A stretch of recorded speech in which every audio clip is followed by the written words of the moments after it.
this bit on the map. Okay? Because according to Jewish tradition, when God decides to create the world, He creates from a particular spot. This one, and everything expands from there, makes the globe. Eventually makes Savannah, Georgia, makes this lady over there in Austin, Texas, and Temple, and Ventura, and Moscow, and Stuttgart, and Berlin, and everybody else, and Slashing, Washington, the whole caboodle. But you all start off here. Why? Because according to Jewish tradition, from the peak of the mountain comes a rock. It's called the foundation stones, the foundation of all the world. From near that rock, God scoops up a handful of earth, forms it into the shape of a man, breathes life into it. And that man is Adam. And Adam and Eve are all our ancestors. It doesn't matter where you come from here. On this stone comes, on this mountain comes Abraham with his son Isaac, for the famous biblical story of the binding of Isaac. And later on, Isaac's son Esau, he runs away, Isaac's son Jacob runs away from his brother, from another son, Esau. Because Esau hates Jacob. I don't know if you have brothers and sisters, we love them a lot, but we also fight, right? But Esau really wanted to kill Jacob. So Jacob runs away and he sleeps one night on the peak of the mountain on that rock. And he has a dream. What's that dream? It's a ladder. Yeah. Basically ascending and descending. And when he wakes up in the morning, he says the following word. He says, "How awesome is this place? Surely this is the house of God and the gateway of heaven." But of course, he's not talking literally. There are no houses there at that time, or any gates. But he's talking of something yet to come. About 1,000 years after Jacob, when King David is on the throne. King David, he begins to make plans for a temple right over here. But it's his son, King Solomon, who actually builds it. Here's one I made earlier. And he places the Holy of Holies of that temple right on the foundation stone, the peak of Mount Moriah, right over here. And in that room is, on that rock is placed the Ark of the Covenant with the Ten Commandments on it, and the cherubs looking at each other. And in that room, you can only enter once a year. And only one person can enter in utmost holiness, the high priest. And only on, well, no, Aaron wasn't around 1,000 some years before it was built. So the high priest, that Kohen Gadol, high priest, he comes in only on Yom Kippur, the holiest day, after so much preparation, so much so he's scared that he ties a gold string to his feet, just in case he dies of holiness, and they can pull him out, because nobody can go in.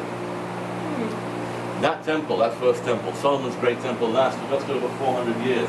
And then the Babylonians destroy this temple, and they take the Jewish people to Babylon for 70 years of exile, where the Jewish people write great hits for Boney M. By the rivers of Babylon, by the rivers, just a little word, by the rivers of Babylon, where we sat down, where we wept, when we remembered Zion. Zion, another name for this place. They carried us away into captivity, requiring of us a song. How can we sing the Lord's song in a strange land? And after 70 years, they come back to this place, and they build a second holy temple. But at first, it's a really small thing. But over time, it expands and expands so much they have to take a part of a mountain off. Then they put this on, but it's okay, you can rest on that. And then towards the end of the second temple period, this is what it looks like after the great expansion by King Herod. It's a beautiful building. Let's show you all around it. But first of all, just want to make a point. This is the Western Wall. Okay? What you know of as the Western Wall is this. It's about 15%. Wow. Okay? From the ground to the top, about 120 feet or 40 meters. From this end, the southern end, to the northern end, it was 488 meters. Okay? What you see is about a small portion of the Western Wall in that time. Let's have a look all around, 360-degree view. Southern Wall, entrance during the festival times. Eastern Wall, never entered. Northern Wall, never entered. And back to the Western Wall, where there are 4 entrances, 2 on bridges. This one this one, and this one from the street below, which is the marketplace, right over here and here. And the Holy of Holies sits right over here. Now, in the year 70, what happens? The Romans destroy the temple. They destroyed Jerusalem, in fact. The temple was one of their key focal points. And they throw down the big blocks on the western wall to destroy the marketplace below. But, that's the big but, they don't actually destroy the entire western wall. We have the entire length of the western wall, 488 meters, or about 1,200 feet, okay, of wall. We still have that.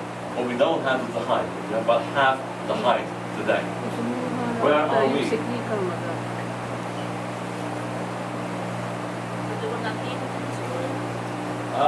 There's theological reasons and archaeological reasons why. But in about 600 and some years after the destruction of the temple, the Muslims arrived for the first time. The Arab Muslims arrived for the first time in this region. And they conquered the entire Middle East, and they placed their building right where Solomon's great temple once stood. What year was that again? 690, 691, something like that. And they placed that. What is this? What is this called? Dome.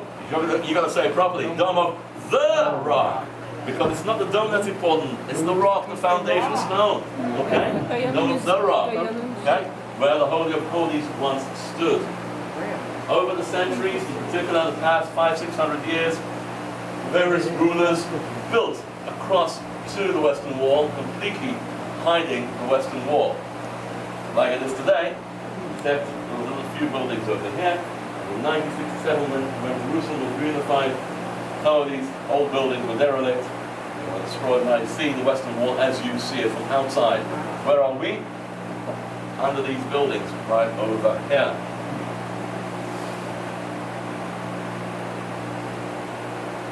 In specific, we're actually, we're going to walk along and find that we can see all the way to the end of the western wall.